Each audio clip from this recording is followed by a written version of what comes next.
السلام علیکم۔ آج بدھ ہے، ستمبر کی 18 تاریخ۔ پاکستان میں سر شام کے 7، بھارت میں 7:30، اور یہاں ہمارے اسٹوڈیوز کی گھڑیوں میں صبح کے 10 بج رہے ہیں۔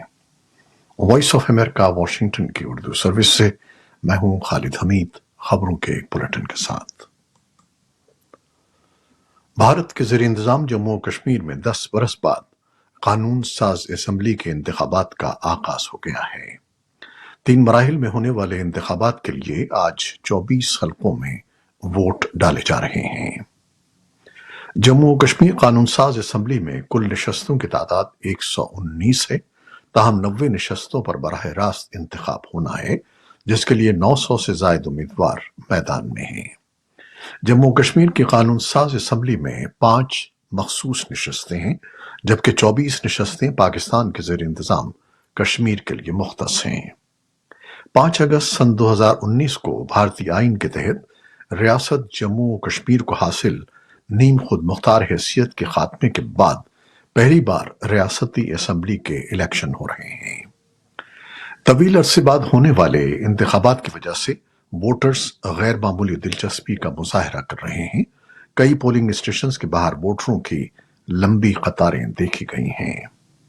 خبر رساں ادارے AFP کے مطابق بھارتی وزیر اعظم نریندر مودی نے ووٹرز پر زور دیا ہے کہ وہ بڑی تعداد میں گھروں سے نکلیں اور جمہوریت کے فیسٹیول کو مضبوط بنائیں۔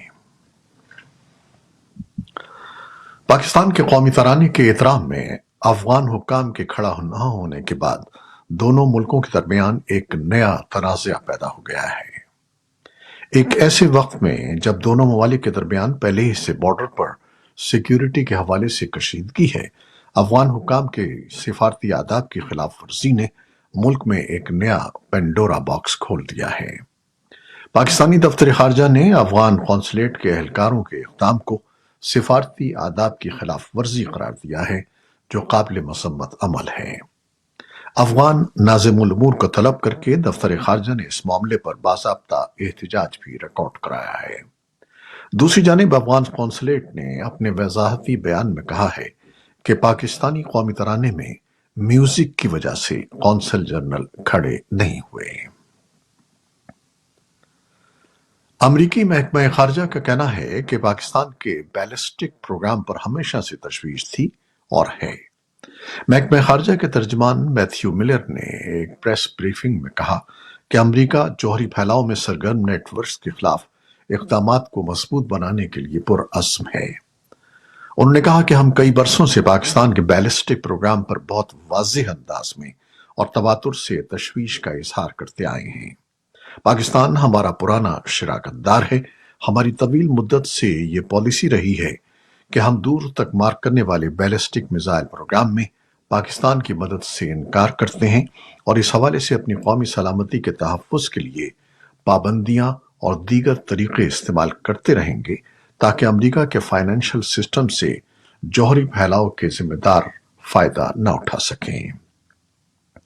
پاکستان کے بیلسٹک میزائل پروگرام کو مواد فراہم کرنے والی چین کی 6 اور بیلاروس کی 1 کمپنی کے خلاف امریکہ نے گزشتہ ہفتے ایگزیکٹو آرڈرز جاری کیے ہیں۔ امریکہ کے محکمہ خارجہ اور پینٹاگون نے کہا ہے کہ لبنان میں منگل کو حزب اللہ کے زیر استعمال ان پیجر دھماکوں میں امریکہ کا کوئی کردار نہیں تھا، جن میں کم از کم 12 افراد ہلاک اور سینکڑوں زخمی ہو گئے۔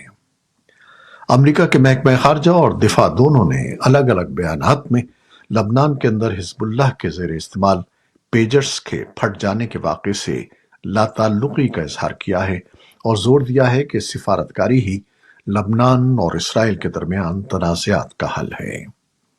محکمہ خارجہ کے ترجمان میتھیو ملر نے واقعے کی مذمت کرتے ہوئے کہا ہے کہ اس واقعے میں کون ملوث ہے کچھ نہیں کہہ سکتے۔ امریکہ کو اس بارے میں کوئی پیشگی اطلاع نہیں تھی۔ عسکریت پسند گروپ حزب اللہ نے اسرائیل پر لبنان اور شام میں پیجرز کو دھماکے سے اڑانے کا الزام لگانے کے بعد اس کے خلاف جوابی کارروائی کا عزم ظاہر کیا ہے، جس سے کشیدگی میں اضافے کا خدشہ ہے۔ محکمہ خارجہ کے ترجمان میتھیو ملر نے کہا کہ امریکہ کو ہر اس واقعے پر تشویش ہوتی ہے جو مشرق وسطیٰ میں کشیدگی کو بڑھا سکتا ہے۔ انہوں نے انتباہ کیا کہ ایران صورتحال سے کسی طرح کا فائدہ اٹھانے کی کوشش نہ کرے۔ کرملن نے بدھ کو خبردار کیا کہ پیجرز کو نشانہ بنانے والے دھماکوں کی ایک مولک لہر سے ایک خطے میں کشیدگی پھیلنے کا خطرہ ہے۔ کرملن کے ترجمان دمتری پیسکوف نے کہا کہ جو کچھ بھی ہوا ہے وہ یقینی طور پر کشیدگی میں اضافے کا باعث ہے۔ امریکی وزیر خارجہ اینٹنی بلنکن بدھ کے روز قاہرہ میں ہیں، جہاں وہ غزہ میں جنگ بندی کی کوششیں کر رہے ہیں۔ لبنان میں حزب اللہ کو نشانہ بنانے والے مہلک دھماکوں سے صورتحال مزید پیچیدہ ہو گئی ہے۔ مشرق وسطیٰ کے اپنے 10ویں دورے پر بلنکن نے مصر کے صدر عبد الفتاح السیسی سے ملاقات کی اور توقع کی جا رہی ہے کہ وہ وزیر خارجہ بدر کے ساتھ ایک پریس کانفرنس کریں گے۔ وہ دوسرے عرب دارالحکومتوں یا اسرائیل نہیں جائیں گے۔ محکمہ خارجہ کے ترجمان میتھیو ملر نے منگل کو کہا کہ بلنکن مصری حکام سے کئی امور کے بارے میں ملاقات کریں گے، لیکن ایجنڈے میں واضح طور پر یہ شامل ہے کہ ہم ایک ایسی تجویز پر متفق ہو جائیں جو دونوں فریقوں کو قابل قبول ہو۔ مصر کے صدر عبد الفتاح السیسی نے بدھ کو امریکی وزیر خارجہ اینٹنی بلنکن کے ساتھ بات چیت کے دوران غزہ جنگ میں جنگ بندی کے لیے کوششیں تیز کرنے کا وعدہ کیا۔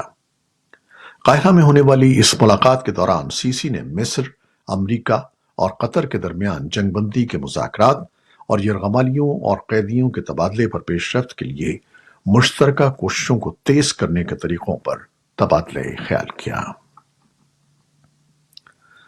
اسرائیلی فوج نے بدھ کو کہا کہ گزشتہ روز جنوبی غزہ کی لڑائی میں 4 فوجی مارے گئے ہیں۔ فوج نے کہا کہ ہلاک ہونے والوں میں ایک پیرامیڈیکل خاتون اہلکار بھی شامل ہیں۔ انہوں نے مزید کہا کہ 6 فوجی زخمی بھی ہوئے ہیں، جن میں سے 3 کی حالت نازک ہے۔ یوکرین کے بدھ کو ڈرون حملے سے بڑے پیمانے پر آگ لگ گئی اور روس کے ایک علاقے ٹیہے میں لوگوں کو جزوی انخلا پر مجبور کر دیا۔ یوکرین کے سیکیورٹی ذرائع کا کہنا ہے کہ ڈرونز نے میزائلوں اور توپ خانے کو ذخیرہ کرنے والے روسی ہتھیاروں کے گودام کو تباہ کر دیا۔ ٹیہے کے گورنر ایگور دونیف نے آگ لگنے کی وجہ کی وضاحت نہیں کی، لیکن ٹیلی گرام پر کہا کہ صورتحال قابو میں ہے۔ روس کی وزارت دفاع نے بدھ کو کہا کہ اس نے گزشتہ رات 54 یوکرینی ڈرونز تباہ کر دیے، تاہم کسی جانی نقصان کی اطلاع نہیں ملی۔ یوکرین کی فوج نے بدھ کو کہا کہ روس کے گزشتہ رات کے تازہ ترین حملوں میں 3 گائیڈڈ میزائل اور 52 فضائی ڈرونز شامل ہیں۔ اور اب کچھ مختصر خبریں۔ میئرز مائیگریشن کونسل اور C40 کی ایک نئی تحقیق میں 3 براعظموں میں 10 شہروں کو خبردار کیا گیا ہے اور انہیں آنے والے سالوں میں آب و ہوا کی تبدیلی کے نتیجے میں ہونے والی نقل مکانی کے لیے تیار رہنے کا انتباہ کیا گیا ہے۔ ان میں کولمبیا اور عمان، فری ٹاؤن اور کراچی شامل ہیں۔ جائزے کے مطابق اگر پیرس معاہدے کے اہداف پورے ہو جاتے ہیں تو آب و ہوا کی نقل مکانی کے پیمانے بہت کم ہو جائیں گے۔ اسپیس ایکس کو پچھلے سال فلوریڈا کے 2 لانچوں کے دوران حفاظتی خلاف ورزیوں کے الزام میں $6,33,000 جرمانے کا سامنا ہے۔ اسپیس ایکس کے پاس FAA کا جواب دینے کے لیے 30 دن ہیں۔ اس نے فوری طور پر تبصرہ کرنے کی درخواست کا جواب نہیں دیا۔ ہندوؤں کے مذہبی تہوار گنیش چترتھی کی 11 روزہ تقریبات کا اختتام ہو گیا ہے۔ یہ تہوار ہاتھی سے مشابہت رکھنے والے بھگوان گنیش کی یاد میں منایا جاتا ہے۔ عمومی طور پر تہوار میں بھگوان گنیش کی مورتی اور تصاویر کی پوجا کی جاتی ہے اور پھر انہیں سمندر، دریا یا نہر میں بہا دیا جاتا ہے۔ اور اب ایک اعلان۔ وائس آف امریکہ اب واٹس ایپ چینل پر بھی دیکھا جا سکتا ہے۔ دلچسپ خبریں، تجزیے، تبصرے اور ویڈیوز دیکھنے کے لیے واٹس ایپ پر VOA اردو کے اس چینل کو فالو کیجیے۔ چینل کا لنک ہمارے فیس بک پیج پر موجود ہے۔ یہ تھیں وہ خبریں جو فیس بک لائیو پر ہم نے آپ کے لیے پیش کی۔ ہماری ویب سائٹ، یوٹیوب اور پوڈ کاسٹ پر یہ بلیٹن آپ کے لیے پوسٹ کر دیا جاتا ہے۔ آپ ہمارے بلیٹن کو شیئر کرتے ہیں اور اپنے کمنٹس میں اپنی محبتوں کا اظہار کرتے ہیں، جس کے لیے ہم آپ کے بے حد مشکور ہیں۔ اپنی ان کاوشوں کو جاری رکھیے گا۔